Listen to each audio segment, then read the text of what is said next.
Welcome to Layers of the Culture. This is your man Kurt, and this is Howie.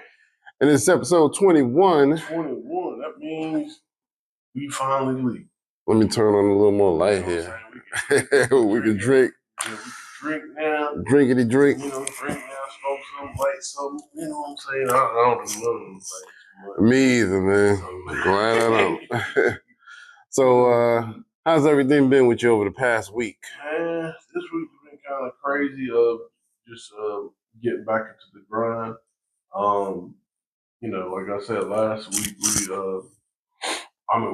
last week I came off of vacation and I took like a little break from vacation. Yeah. Now we back into the, running on all the cylinders. And yeah, man. Yeah, man. So it ain't been bad. But yeah, I mean, I'm like, yeah, I kind of feeling the effects, but it ain't like it's, you know what I'm saying? It ain't like it's the end of the world, nothing like that. No. Right. But, yeah, definitely. Yeah. But it's just, you got to maintain and, you got to pace yourself and figure out things. And that's just about it. How about you, sir? Everything's been good, man. I can't complain.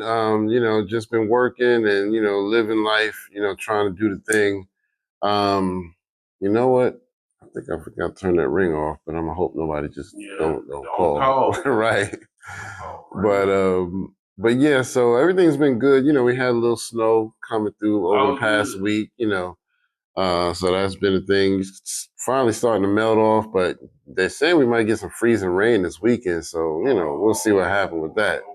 Right, definitely don't need none of that around here because people already can't drive around here on the dry roads. Yeah, we was actually kind of funny because me and my girl, we was out in it Friday, what we was doing. So what I wanted to do, I bought, I got everybody little souvenirs and stuff.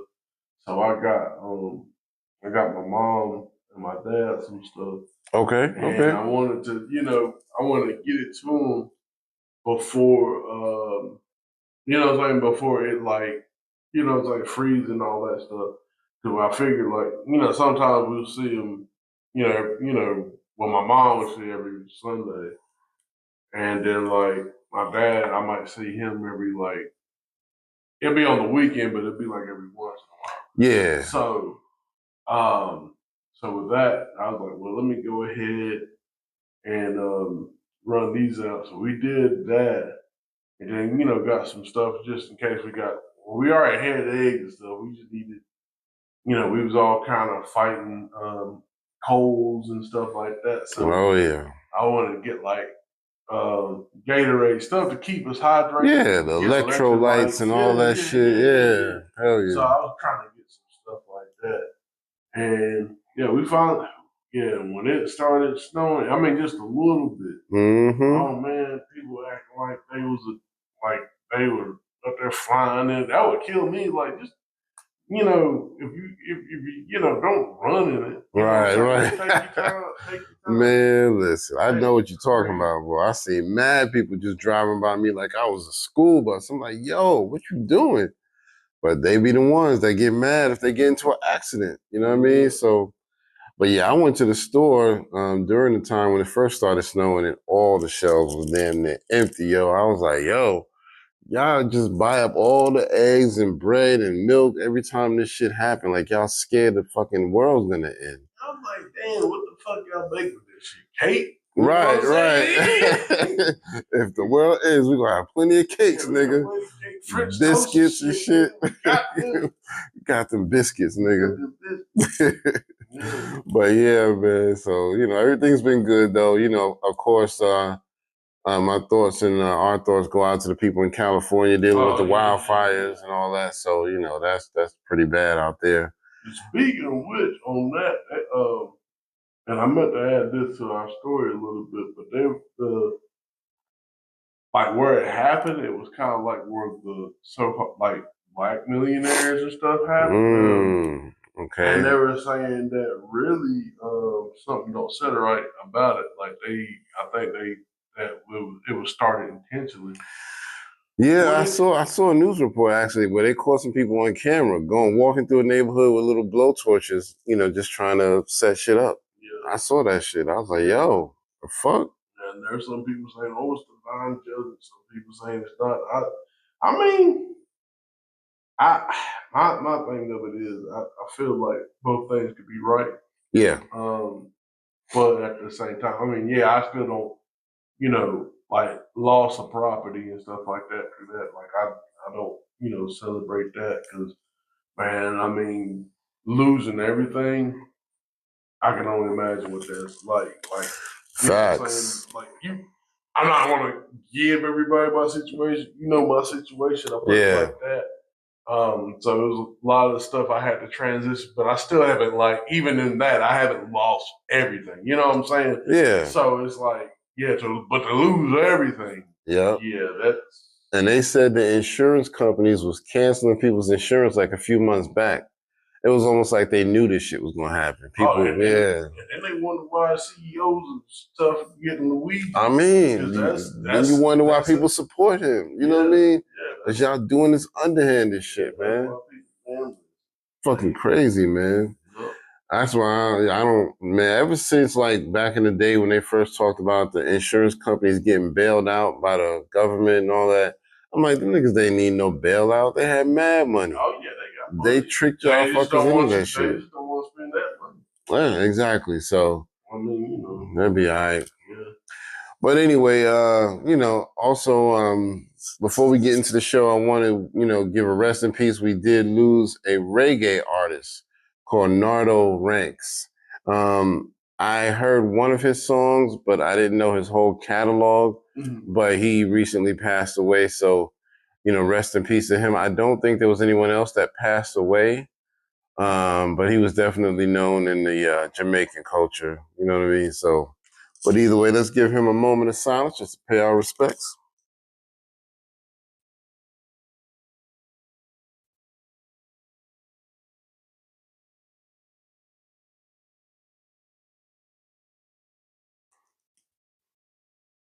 All right, that's good. Appreciate y'all, no problem. Thank y'all for doing that with us. All right, so I'm gonna jump into a few birthdays real quick, get that out of the way, and then we'll get into some new music and our question of the day. So as far as birthdays, actually today is November 15th. Today is Ninth Wonder's birthday. January. I mean, yeah, January. What the fuck did I say? November. Damn, 2025 jump quick. The month is going, man, the month is going by quick, yo. The months. Damn. Like, man, Christmas already again? Damn, we might have to work twice or something. I'm telling you. Y'all see where it's at, man. You know what I mean? The months is going by too quick for me now. But man, that's funny. But yeah, so January 15th today is Ninth Wonder's birthday. He's North Carolina's own. I think he was born right there in Winston-Salem. But either way, he's North Carolina. Super producer. He's done production for so many people. Well respected. So happy birthday to him. Coming up tomorrow on the 16th, we got, and this man is not necessarily hip hop, but I consider him hip hop, but Lin-Manuel Miranda, who does the Hamilton plays and all that. My man has bars. He has bars. I've seen him. He's done songs with Nas. So he's got bars. So I just want to give him a happy birthday. Also today is Frankie Cutlass, another DJ and producer as well. Tomorrow, no, I'm sorry, not tomorrow. The 17th, we got Little John and the East Side Boys. Little John. Yeah. Happy birthday to him. Oh my God, what have we done? Right. Gave these niggas a platform. But also on the 17th, same day as Sheree J. On the 18th, we got my man DJ Quick. Right. On the 19th, we got Mac Miller, rest in peace, as well as Lil Scrappy. On the 20th, we got Blueface and Joey Badass, who we might have to talk about a little bit, given his situation. On the 21st, we got Jam Master Jay, rest in peace to him. Rhapsody on the same day, as well as Spider Loke. Happy birthday to all of them. On January 22nd, we got Logic, who stepped out the game for a while, but I think he came back. Yeah. Yes, sir. Yo, that was hilarious. On the 23rd, we have my man XXX Tentacion, rest in peace and happy birthday to him, as well as the rapper and YouTuber Curtis King. So happy birthday to him. So that's it for my birthdays.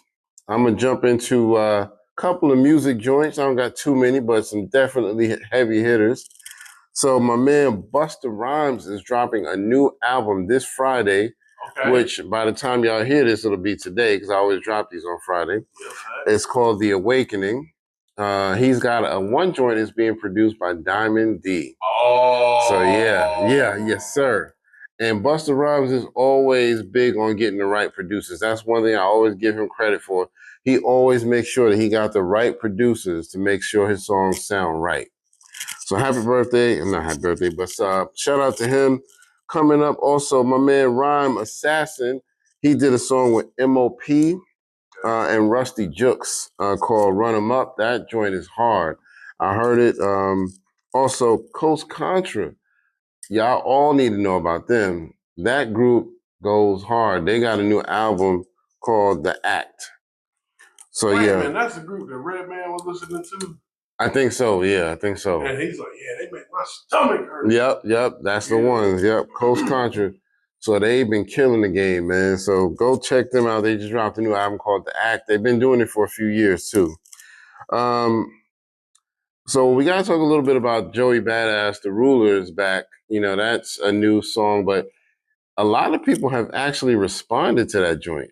You know what I mean? First you got, a couple of veterans. Daylight responded to it. You know, Daylight, he does this with the battle rap. You know, Daylight, a lot of people don't know it, but this dude does it with the battle rap. And then this dude named Ray Vaughn, he did a response. Those are probably the two biggest heavy hitters. Yeah. And there's been like 3 or 4 other responses from people not as known. Actually, I forgot, Curtis King did a response. Wow. Because he's from the West Coast. And so he's like, all right, I got to represent the West Coast. But then, a few others outside of that, man. So what do you think about all this, these responses? I mean, do you think we'll ever hear anything from Kendrick about it? I don't think so until, like, he actually, if he goes directly at him, like, I don't think, that's the thing. I ain't heard none of the songs before. I understand he didn't directly call Kendrick's name or anything like that. Right, exactly. I think when he started, and then he didn't really go into specifics.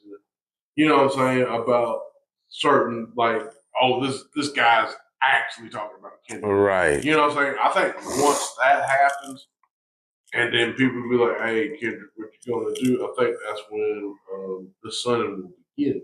Oh, yeah. And I mean, and that's not the dick lick on the West. I'm just saying, like, where Kendrick is now, the type of, MC he is right now. I think that's what will happen. But I think, like, as of right now, nah. And I mean, honestly, if they do get in the battle, I you know what I'm saying, that battle I would be more excited for than the the whole Drake thing. Because they're actually good. They're both, not to say that Drake can't rap. Let me make that clear. But him and Joey Badass and Kendrick, I mean, I like Joey Badass. I like what the Pro Era joint. Definitely. I had that one, I didn't have the 1999 joint, but the I'm trying to think of the other one. I think it's like America Badass or something. America something. Anyway, that album that came out in 2017, it was a dope album. Okay. I believe some white boy got that now, so I got to go back and find, you know what I'm saying? Yeah. Back when I was, doing Uber and shit. But yeah, man, I'm looking forward to that battle if it does happen. I can see that. Just to hear the exchange, you know what I'm saying? Yeah, I can see that being a pretty good battle. I mean, Joey Badass ain't, no slacker with the pen. And I think he's one of those rappers, he does take pride in his pen. He's not one of those like you would see with, other individuals who got ghostwriters and all of this stuff. I don't think he does that. At least he don't come off like that. So, I'm interested. I feel like he probably won't get a response from Kendrick. I think this was his control verse. I think he wanted just to, just get some responses just to see what people had to say. Yeah. Only difference is, he didn't call out any direct names other than he did mention Tory Lanez. But that was it, Anyway, but yeah, so that what y'all let us know what y'all think about that, the Joey Badass situation, because he's getting a lot of responses. So from some known and some unknown names. And I think it's interesting. We also got to talk about the new song by Lord Jamar. It's called Elephant in the Room. I did hear it. Yeah, I heard it, and it does go hard. And he's kind of breaking down, how he wants to make sure people understand that hip hop was created by Black people and Black people only. That, right, foundational Black people.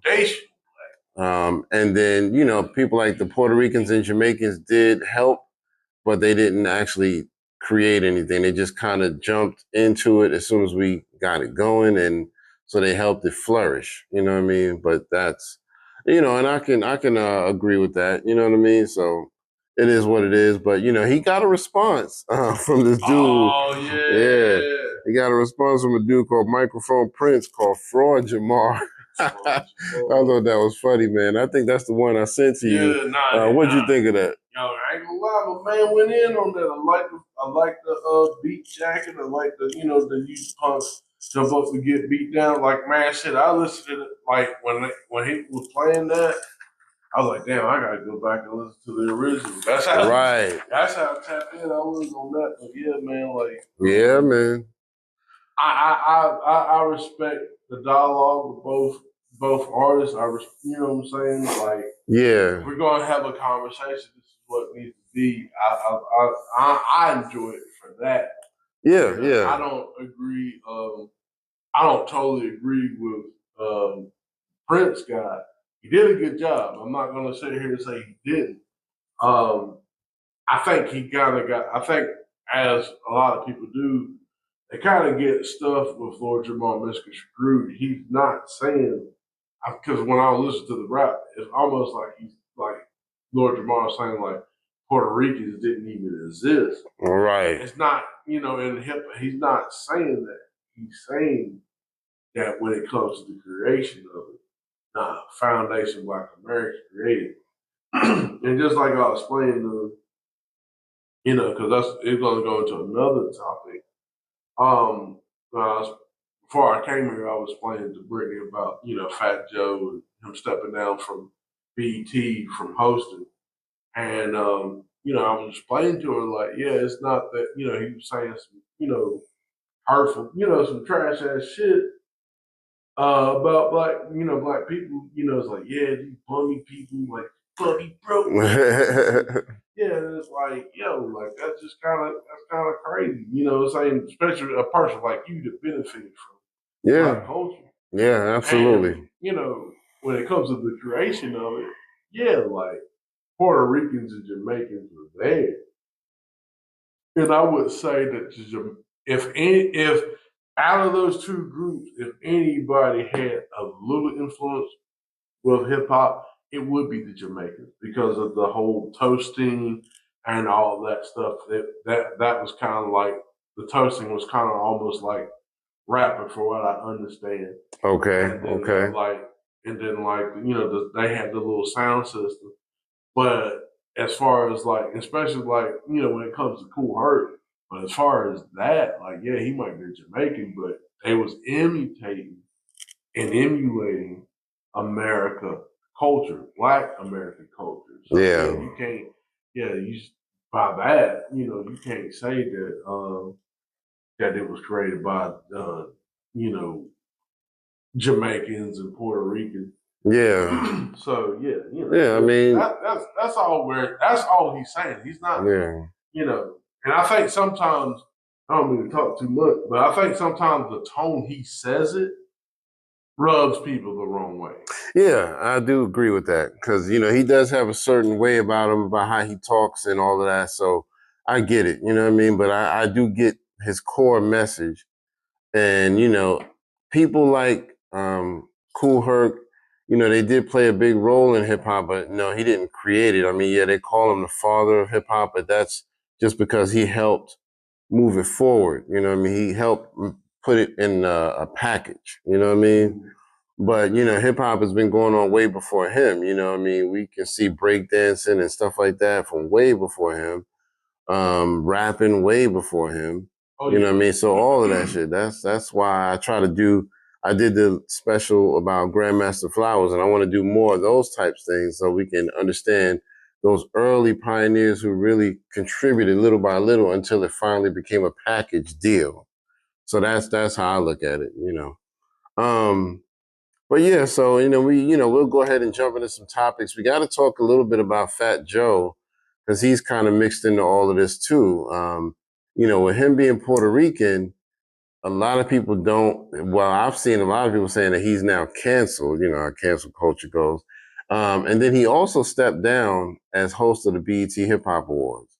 So he said he's not going to do that, but he's basically come out and said the same thing, that he feels like Puerto Ricans helped to create hip hop as well. And a lot of people are, going at him about that. Mm-hmm. And also, he's been having a lot of pushback on using the N word because he's not black. He's Puerto Rican. You sometimes you might understand if they're like half black, half Puerto Rican, but he's Puerto Rican and Cuban, so he's not even half black actually. Right. So, but I guess it's a cultural thing because he comes from where I come from, and in New York, a lot of young Puerto Rican kids did use the N word, but it was never used in a disrespectful way. It was never like, oh, you're just a nigger. It was, what's up, my nigga? Boom, boom. We giving that kind of thing. It was always to that effect. So we never looked at it as a bad thing. That was just part of New York culture. But you knew that, like, the young kids might do it, but you knew their parents, a lot of them didn't like black people. So if they used it, you knew, okay, nah, they mean some disrespect when they say that shit. But what were you going to say? Well, I was going to ask you this. One, so our question of the day is Lord Jamar right? And this is my bad. Yeah. Oh no, it's all I good. skipped that. That's true. We might. We'll go ahead and tie all this in. Yeah. But yeah, going back to my man Prince. What's his name? Prince. Microphone Prince. Yeah. Now, one thing he brought up is that okay, Lord Jamar, all those guys from Brand Newbie, they're not from the Bronx. They're from New Rochelle. Well, at least Lord Jamar is. Yeah. And the fact that, like, okay, but and saying that was more like the affluent, like, middle class type. Yeah. And so he was saying that, okay, well, you wasn't really there when this popped off. You know what I'm saying? And you're up there telling all these pioneers, like people like Crazy Legs, things like that they didn't, that they didn't do anything. Yeah. Definitely. So I mean, he made a point. He makes a point. I do see that argument of like, well, yeah, you might have, you have some merit to what you're saying, but you're not really a Bronx native, like he is. Right. That's true. It might not have been very prevalent, but I will say this: Lord Jamar did admit, he was like, yeah, there was a lot of Puerto Rican kids that got a pass when they said the word N word, and he said, I get it. It's cool. You know what I mean? He's just more so saying, it wasn't like everybody was that cool. You know what I mean? It was just some people got a pass, some people didn't. It just depends on how you came up. So, and I think that because we as Black people, we haven't given full rules on what's okay and what's not okay. Everything with us a lot of times is unspoken. Yeah. A lot of unspoken rules, and I think that's we're to blame for that shit. We have to really set standards so that people understand what's good and what's not good. But that within itself, unspoken rules and things like that, that's kind of a part of who we are. Yeah. Really, because you gotta think all these other people, they have to write stuff down, write laws, statutes and stuff. Most of the time black people, like, you know what I'm saying, you ain't really gotta write it down. Like if you know what I'm saying, there ain't no fucking like rule book on hip hop, like this whole, like, you know what I'm saying, manual of, well, this is like, you just kind of knew, like, yeah, that's kind of fucked up. We can't do that. Like, we gotta keep this. Like, you know what I'm saying? It was kind of like, I mean, I'm pretty sure, you know, especially, you know, you could, cause like, you know, you my senior. You know what I'm saying? I was born in '83, so I mean, and I was born in North Carolina, so I didn't really, you know what I'm saying? I didn't really know all the nuances. I mean, you know, the first rap group I seen was Run DMC. You know what I'm saying? I didn't know that there was stuff that predated that until I got older and understood, like, okay, these people, you know, this is this and that is that. But you know what I'm saying? But like I'm pretty sure, like, when you came along, that, like, you know, something were to happen, something jumped off or something, or, you know, something that was kind of foul, like, yeah, we probably shouldn't do that because this is this is kind of like, you know, messing this up. So. Yeah, definitely. You know, and then, like you said, the question of the day is, you know, do y'all think Lord Jamar is right in his stance in the situation, or do you think he should let it go? You know what I mean? And you know, accept other people into the culture, you know, as far as foundational people. But, you know, I mean, I ain't gonna lie, I agree with Lord Jamar. I think, you know, that the hip hop culture in general was created by black people only, but people like the younger kids in the Puerto Rican side, they jumped into it, the Jamaicans jumped into it, you know what I mean? And I consider Jamaicans black, but a lot of them don't really claim black. Not a lot, I mean, but it's a good portion of them that's like, nah, you're black, I'm Jamaican, I'm different. You know, you're black like this, I'm black like that. You know, it's like, I don't get that. I really don't get that. But, you know, it is what it is. You know what I mean? Right. Right. They like I said, oh, you Jamaican, man. No, you're good. You're good. Right. Start speaking. Oh, it's not me, Papa. Right. Get the fuck right. I know nothing, my friend. No black. No black. But yeah, so, you know, to me, Jamaicans are just as black as we are, and they should be all in the same boat. But, you know, that's a whole nother conversation. But, you know, back to Fat Joe, how do you feel about the situation with him being mixed up in all this, you know, FBA talk and foundational, you know, cultural talk and all that stuff? I think it is appropriate that they, you know, people responded. You know, the Lord, I'm about to say the Lord Nasheed, Tariq Nasheed, yeah, there you go. I mean, I think they were right in responding. You know, with his documentary. I think I don't know if you told me about that or something. The documentary? Yeah, that was me. That was me. That basically, like, I think they said that, like, Fat Joe had, like, some type of artist, like, Puerto Rican guy, and he's like, yeah, he making these raps, blah blah blah blah, and then yeah, he did this, and like he was the first or something like that, and Lord, I don't know why I keep calling him Lord Tariq Nasheed, because there is a Lord Tariq as a rapper. Yeah. But Tariq Nasheed called him, like, look, that's cap because this guy came out in '83. Like, you know what I'm saying? Yeah. I forgot who I heard that from. And I think it was definitely a YouTuber or a podcaster. So when I find it, I'll definitely give them credit. Right. But you know what I'm saying? But the whole thing is crazy, man. I mean, now I will say other cultures, you know, as far as like Puerto Ricans, Jamaicans, you know, the Caribbeans, you know, whites. Yeah, they did. I would say they participate and contribute their art, their expression to the craft of hip hop. But as far as creating it, right, did not happen. definitely. I do stand with Lord Jamar on that. Yeah.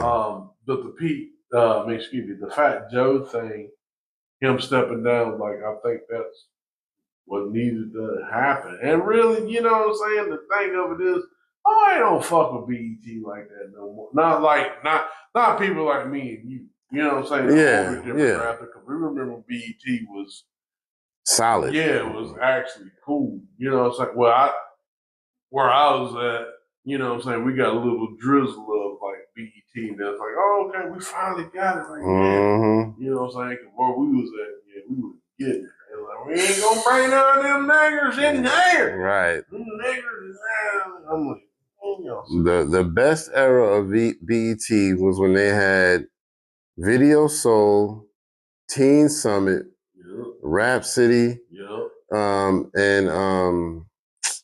what's the other one? There's another one. The Basement, that's Rap City though. But it was one more show too, I forget. But that era of BET was the shit. Yeah. And once they sold it to Viacom, and all of a sudden now it's like it's just a reality show channel now, like MTV. You know what I mean? Yeah. So it's crazy now. Yeah. And then they were saying that they were going to make BET kind of like AT&T, like they're going to make the legends don't stand for anything. Wow. Yeah. Wow. And it's like, but everybody knows it was in Black Entertainment. Exactly. Come on, man. We already know what it's supposed to be. So they gonna whitewash. They should just might as well just change that B to a W. Right. Call that wet. You know what I mean? They're gonna be calling it biracial entertainment, something like that. BW. Right. West. No. And if I really want to be petty, but I don't want to get canceled, turn that B into a J, and I'm just gonna leave that the fuck alone. Yo, we not even going there. We ain't even gonna go there. On to another topic. Let's talk about my man's MC Shan versus Pete Rock, man. This is an interesting situation. So, a lot of y'all might know Pete Rock and Common dropped their collab album a few months ago called The Auditorium. And one of their most popular songs, they sampled MC Shan. They sampled the part from The Bridge where he goes, "Why don't you wise up, show all the people in the place?" Yeah, they sampled that. So it's a pretty big sample. And, when it first came out, MC Shan did kind of put out a statement like saying how dope they was and that they was handling business. And so now he's come out and said, nah, they actually never paid me for that. And so he's wondering what the hell is going on with the money. Now, I don't know the business as much as I would like to. From, the way I always assumed is that when you were going to make music, you try to get your samples paid and cleared ahead of time. Not after you make money. But a lot of people are like, nah, he didn't make no money yet off it. Let him get some time to make some money, then he'll give Shan his money. But I always thought it was like a thing where you had to pay for that shit up front. Like, hey, look, we're going to be using your shit. How much you want for it? And is it good? We good. Mm-hmm. So that's the way I always looked at it. So yeah, if it is that way, they should have paid for it. But, if they're like, yeah, we just need more time to sell some records, blah, blah, blah, then that's different. So I don't know, man. What did you think about that? Well, I was about to say, going back to the example of, they're supposed to pay up front.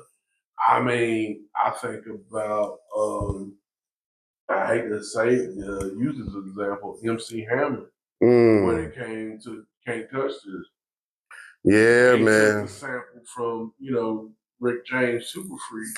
Yep. And the thing of it is, if Hammer went to him before, it might have been like, and this was back in the 90s, y'all. So, you know what I'm saying? So when I say these numbers, it ain't like, oh my God, that's still kind of low. Like, nah, you gotta understand it's the 90s. All this money, if they had this money, back in those days, shit, we wouldn't have to work for a damn year. Anyway, so yeah, going back, so Hammer took the sample, and now like Rick James is like, hey, the song's doing good, everything's doing great. And he got 100 grand. I'm Rick James, bitch. Shut up, you know? I don't give a fuck about that. I didn't touch it. I didn't touch it. I don't give a shit about that. Give him my money. Exactly. Give him my money. So, and I mean, you would think that most people would have learned from Biz Markie when he lost that whole sample thing, man, because anybody who's in the business should have looked at that and said, I'm not following that. You know, and Hammer wasn't far behind that.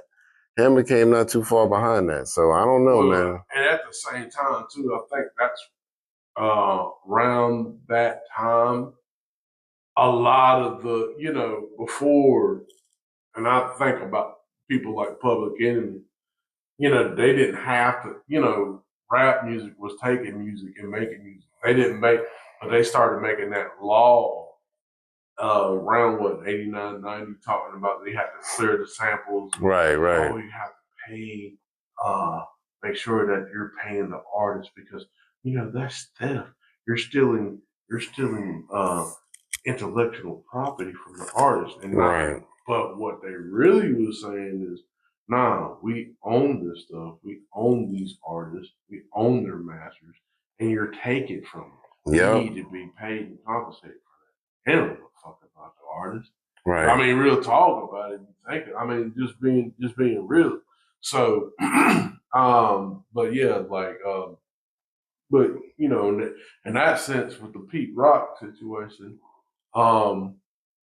and this is the thing too. I think that's up. I don't think it's up with them.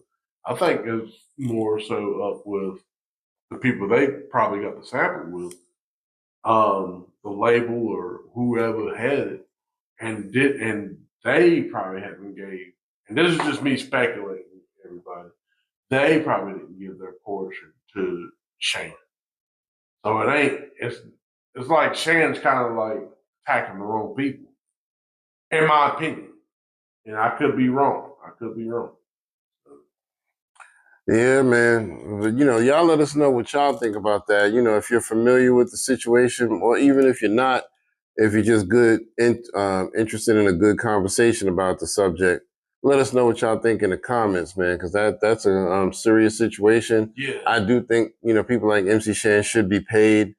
But, you know, like you said, the record company usually handles that. So, and Rockness was talking about that too. And he said the same thing. He was like, yo, it's not really Pete Rock. It's the record company. Yeah, you know, go holler at them. Yeah. You know, they're the ones who's supposed to handle that business part. Now, he was like, but if it's a completely independent album and there's no real record company backing them, then yes, you should go directly to them. But if there's a record company involved, then you got to go to the record company. So, you know, we'll see what happens with that, man. I think that's an interesting situation. A lot of people kind of gave MC Shan a little flack about that because they're like, yo, you were supporting it at first. What happened? And he was like, nah, I was being facetious. I was just being facetious. You know, and I get it. I think what he was trying to do in the beginning was just say, wow, you know, salute to them for, you know, acknowledging something from one of my songs. Period. I don't think he was thinking about the money at that point. He was just happy that somebody used his shit. And so I don't really blame him for that. You know what I mean? I don't think he was, you know, lying about that. You know what I mean? So either way. The thing about it is, so they hear that sample, people are going to be like, hey, man, I want to go back and hear the song. Right. So now you kind of setting yourself up to like, hey, this guy just, you know, he just shouted him out.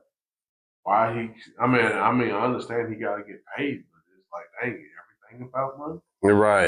You know what I'm saying? True. So That's true.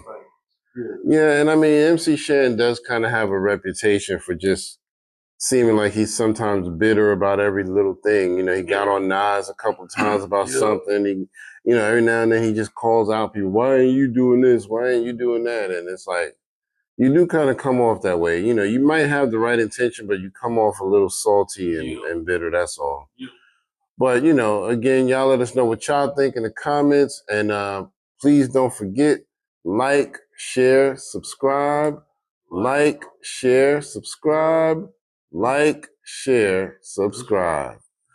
You know what I mean? I'm trying to make sure the hand. When I did that, I know my shit's a little ashy. Yeah, oh man, look, you got that. Oh, just one little joint right in the middle, in the cut. See, this is the thing, white people, y'all don't understand about black folks. You understand? Like, you get that, we try to blow shit up, like, yeah, I'm gonna hit the spot back. Right. That one little joint right there. one little wet piece right there. Get me.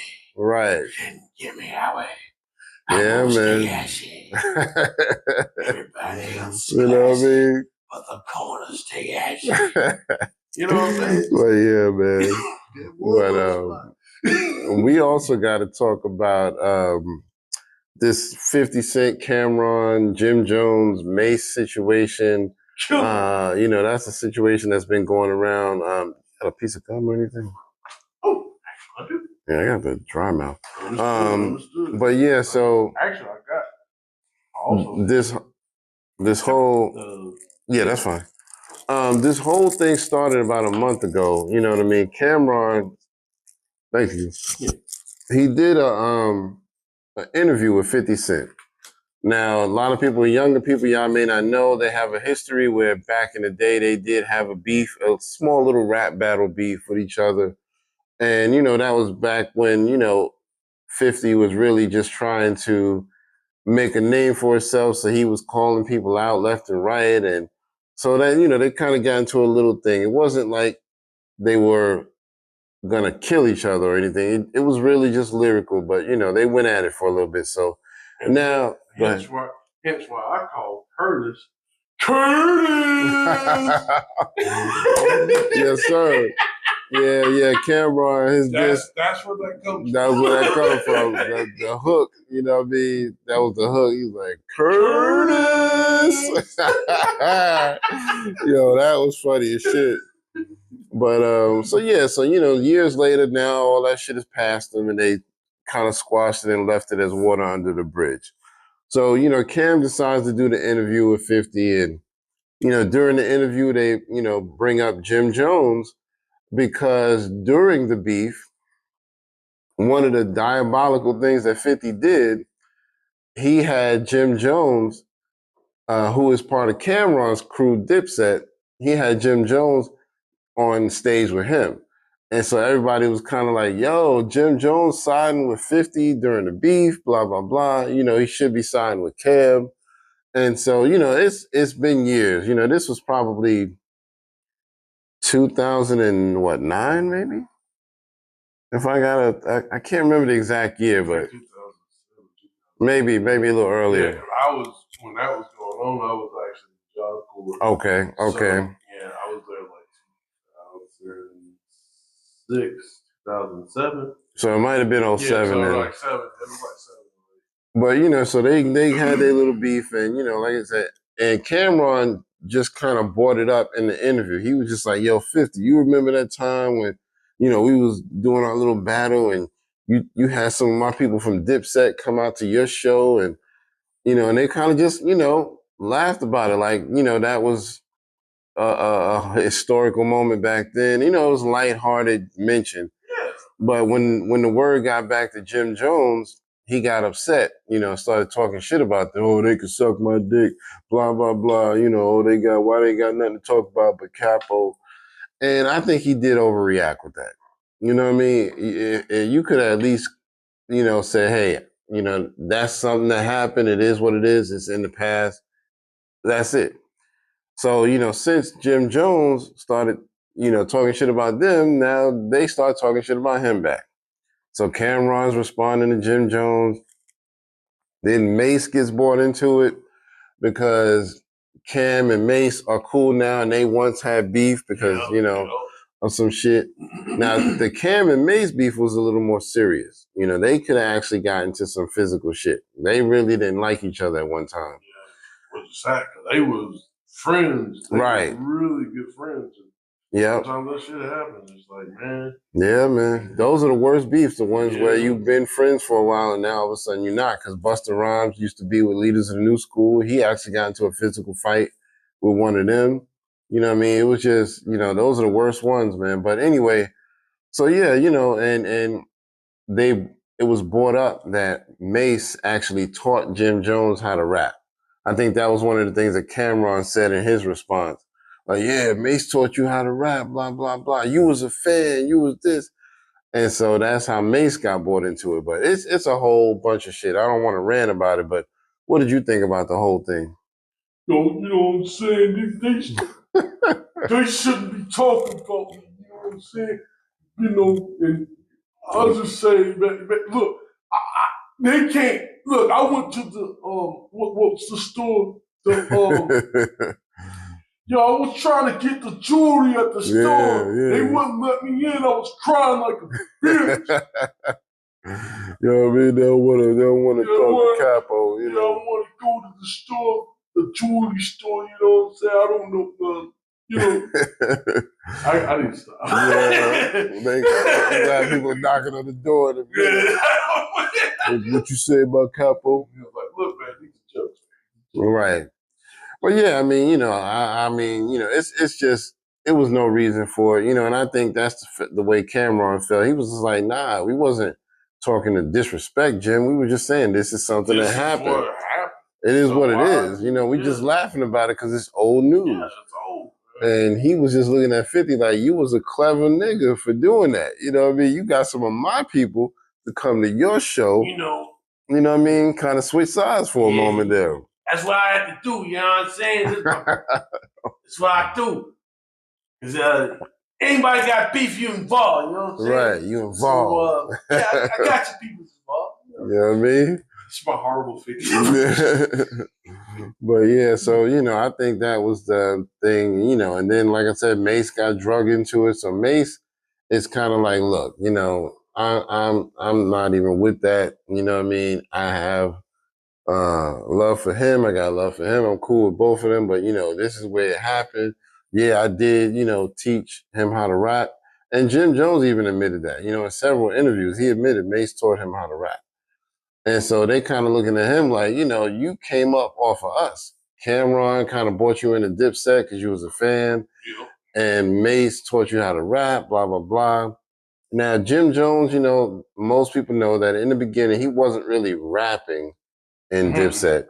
He was more so just like the background, like, I got his back. I'm his muscle. If anybody fuck with Cam, they fuck with me. And that's cool, and then eventually, after Mase taught him a few things, he started rapping. Like, all right, cool, I'm going to get into rap. And, everything was copacetic. So it's like, you kind of was a fan, you know what I mean? But Jim Jones was saying in his interview that everybody was kind of benefiting off of him. He was like, yeah, they were staying in my house and my grandmother's house. And when they ain't had nowhere to go, they were coming to me and they needed this. And it's like, damn, y'all niggas is wilding out now, man. They were saying, but I was saying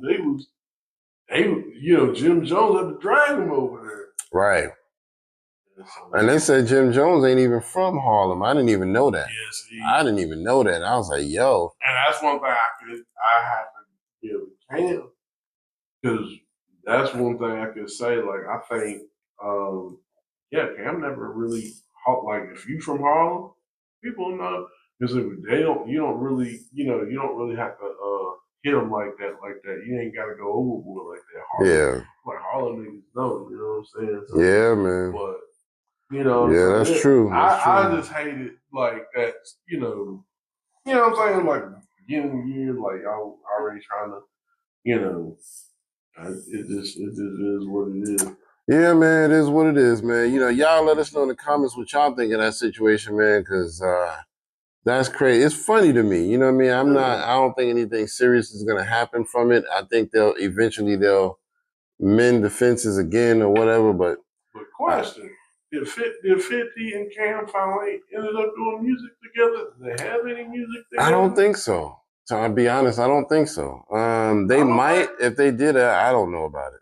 I would like to get that. Yeah, I would like that. I would like to have that. I would like to see that happen. I don't think it will happen, but but I would like to see that. You know what I'm saying? And also, shout out to 50 because one of the topics that they brought up in the interview was that he just got a residency out in Vegas, and so he's going to be doing a few shows out at the one of the hotels. I forget which one.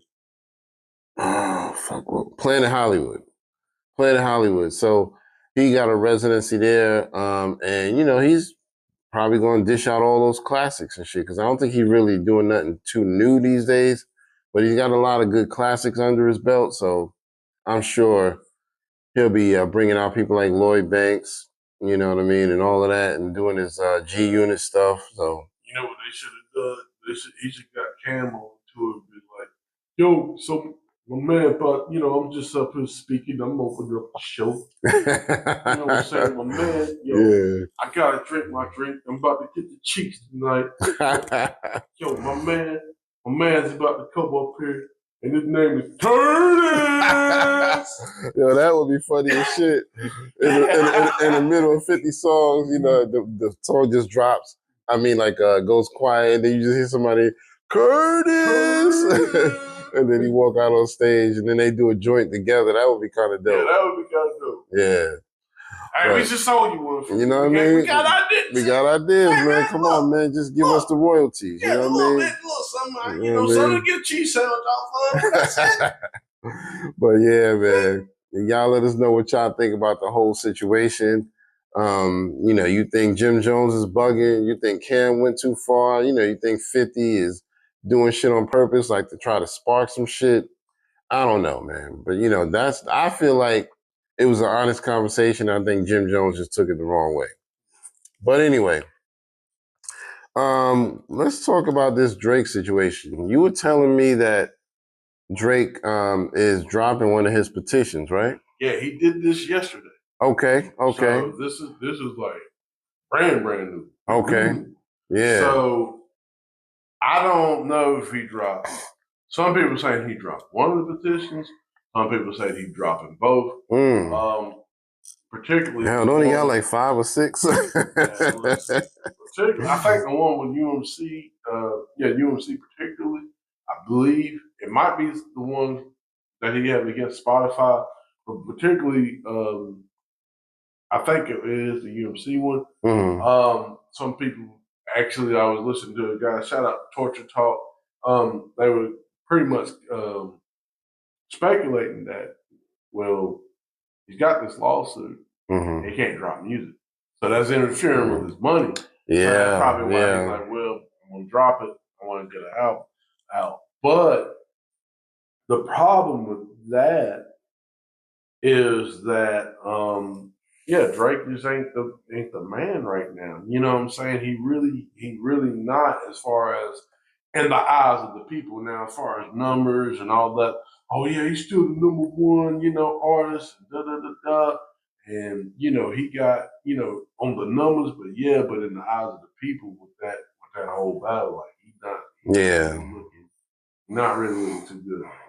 Yeah, definitely. I don't know. We're gonna look more into that. But yeah, supposedly he done dropped at least one of his lawsuit petitions against UMG, and we're gonna see how that goes and keep y'all informed, because you never know. If he did drop it, the question is why? Is he realizing that he's wrong, or did he settle out of court? Did he just, dish out some money? But that's the thing. It wasn't actually a case. It was a petition. That's right. So they didn't even get that far. Now, could there have been some things behind the scene where they got into a discussion and got into an agreement? Yeah, I could see that. I don't. The thing is, I just don't think. I don't know whether he would have the leverage. I mean, like I said, his brand is looking. His brand and name is not as strong. It's definitely not as strong as it was in the previous years. And then, two, which we had said early, in a couple of podcasts, really, Drake kind of fell off. He wasn't as strong as he was like back in the, I guess I'm gonna say like the 2010s. Right. 2020 Drake is not the, is not the same dude. And he's not really giving his fans what they want. That's another problem too. Everybody wants him to drop this tough guy bravado thing. It's like, dude, that's not you.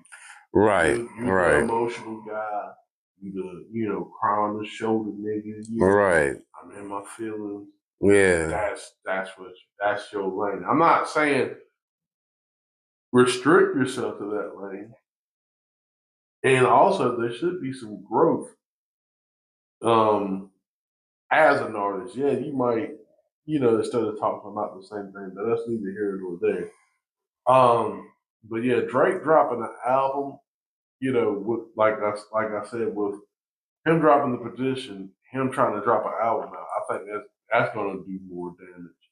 Now, because it's like, wow, you really dropped this petition just to get an album out. Right. You know exactly. what I'm saying?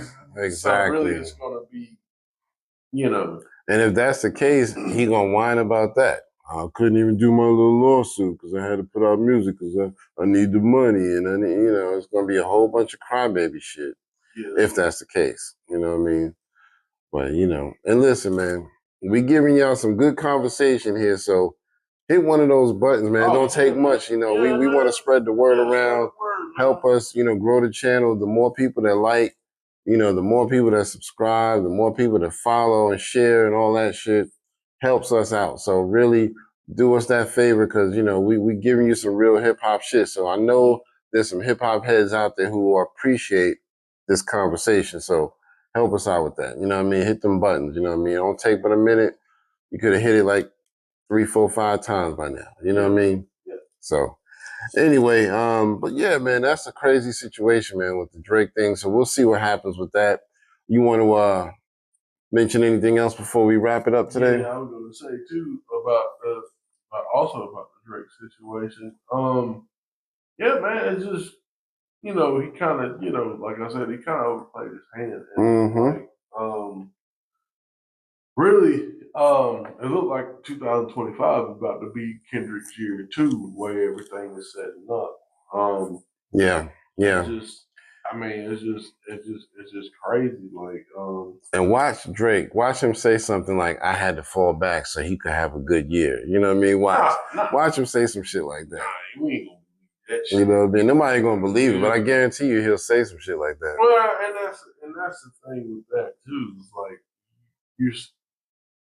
you're so used to winning, you don't know how to take a loss. And the thing of that is, like, people really like when Jay-Z and Nas, Pac and Big, Shan and KRS-One. Yeah. People that ends things like that, they count themselves they count themselves fortunate because it's like, well, shit, this is the gift that keeps on giving. Right. My name is going to be tied in with this guy's name, and we're going to be cemented forever. Yeah. You know what I'm saying? So, and I think, and we said this again, I think that's what Drake failed to look at. This is what I meant to say. There's an interesting conversation with Glasses Malone and DJ Academic talking about talking about Drake as far as like his him not being of the culture and things like that. And what was funny was they kind of like, oh well, because Drake is half black, you saying he's like, nah, it's not that. He's not of the culture when it comes to certain things. He didn't grow up that way. It's like, what about Eminem? He ain't black. I said, no, Eminem's of the culture. Right. Yeah, they might say he a white boy. They might say he a white boy rapping, whether you like him or hate him, love him or hate him or not. But one thing people don't say that he's not of the culture. Yeah, because he do cultural stuff. Same thing with MC's with Third Base. He said even with the Beastie Boys, yeah, they may not been black, but they understood, what it was. Yeah. They wasn't trying to. I mean, hell, especially the Beastie Boys. The Beastie Boys had that same damn flow since like the 80s. Yeah, You know what I'm and they saying? stayed true to that. And They just, that was they. They just knew this is us. That's one thing, like, you know what I'm saying? People like, I don't like the Beastie Boys. Listen, one thing about the Beastie Boys, these guys, they stayed hip hop. I mean, yeah, they started out as a punk band. I get, you know, I'll say that. But once they got into hip hop, they stayed hip hop. They stayed rapping. They didn't, you know, they wasn't trying to do trap beats. They wasn't trying to, you know what I'm saying? They strayed pure hip hop. 3 MCs, one DJ rapping ass motherfucker. I respect. I respect that. I respect that. MC Search and Pete Nice, third base, same deal. They were white guys, but they were spitting. They spit hard rhymes. Yeah, facts. They were nice. Yeah. Yeah, it's like if you think about what is it House Party 2 or 3 where kid goes to college and his roommate is more blacker than him, but it's a little white dude. Yeah. You know what I mean? It's like that. You know what I mean? You could tell that his roommate grew up in the hood and he just absorbed that culture, even though he was white. And kid, even though he's the black dude, he's just this corny, you know, I'm awkward and I don't know what the fuck to do. You know what I mean? So it's like, you know, it's all about that type of shit. Eminem grew up on our culture. You know, third base grew up on our culture, so they accepted that. You know what I mean? Drake, you know, he grew up doing bar mitzvahs and going to shit like that, you know, out in the suburbs. It's like, yeah, you like rap and that you do a good job at it, but you're not of the culture because you didn't absorb it like that. You just jumped on it and saying, you know, well, hey, I can make some money off of this. Yeah. I sound good at it, so let me just, you know, do it. And that's good for you. I'm glad you made your money, but you got to get it in your head, man. You're not of the culture. Sorry. Yeah. It's just not a fact. But yeah, and also they brought up another guy. They brought up, well, what about 21 Savage? He was in the UK. Well, hell, you might as well bring up Slick Rick and Slick Rick. Slick Rick's from the UK. Was like one of the most influential off of one fucking album. Yeah, Slick Rick. He's from the same area. Yeah. Dana Dane from the UK. Yeah. So you know, and they brought their flavor to the US. You know what I mean? They didn't try to sound like nobody else. They were like, hey, I got a little bit of a British accent, so it is what it is. You know, I'm gonna just do my thing. And it worked out, you know what I mean? Now 21 Savage, I'm not really a huge fan, but you know, I'm sure he definitely grew up in the hood and you know, that's just, you know, what he knows. You know what I mean? I like him for what he does. I like him for what he does. I don't think I definitely don't think like, oh, 21 Savage the best ever. No. But I mean, for what he does, I like it. I like him. Like I said, he's an evil guru. Yeah, I feel you on that. Or evil ass watered down guru. Evil ass watered down guru. You know what I mean? But yeah, it is what it is. But yeah, man. But y'all let us know how y'all feel about the whole situation. You know what I mean? Drake and all of that. What did you have anything else you want to drop? Nah, I think that's it. But yeah, definitely check out that conversation. It was that, I mean, and basically like what Post Malone was talking about too. I'm gonna say this and then this will be it. But it was ain't shit. That Drake, if you really think about it, he's like Madonna. He's like he morphs into different things. Like he came out, he was trying to sound like the Bay Area dude. Yeah. And he tried to sound like an East Coast dude. Yeah. And he tried to sound like an Atlanta dude. Mm-hmm. That's the thing about that whole battle that I didn't think that people just didn't see us. Right. Okay, y'all like Drake, you like his songs, that's cool. But who is this nigga? Right. Literally, who is this nigga? Exactly. This nigga is motherfucking like, you know, Mac 10, Mac Dre, you know what I'm saying, rest in peace, one day. Then this nigga over here thinking he like Murder Mase and shit. Right. Then this nigga come over here thinking he's Future 21 and shit. Exactly. You know what I'm saying? I like that. You know what I'm saying? So he that nigga. And then when it comes to like, you know what I'm saying, who is this nigga? But you know what it is? A lot of the younger generation, they let that type of shit slide because they have a sense of as long as you make music that sounds like, that has the sound we want, you can sound like you from Atlanta, we love that shit. Sound like you from Tennessee or some shit, we love that. But sound like you from here, we love it. If you sound like you from Florida, we love it. And so I think Drake just takes advantage of that type of shit. Let me just try this flow. Let me just try that. They love it all. You know what I mean? So I'll just do whatever the crowd likes, you know. But like you said, we don't know you as a person. You know what I mean? You come off as a fraud. You know what I mean? So I don't know. That's how I feel. Yep. But yeah, man, we appreciate y'all, man. But like I said, man, please, you know, spread the word. You know, share this out with all your peoples. Like, share, subscribe. Like, share, subscribe. Like, share, subscribe. Yeah, see, I'm showing y'all the ass. The ass. Yeah. The OVO ass. Yeah, the OVO ass. Ashy hole. You know what I mean? Ashy hole. Exactly. Step this way. Got lotion. Right. And rub this way. Rub this way. And rub. But yeah, man. Right, exactly. I'm like, yo, what y'all doing, man? Yo, but yeah, man. We appreciate y'all. You know, again, thank y'all for checking us out. This has been episode 21. 21, just like 20 Savage.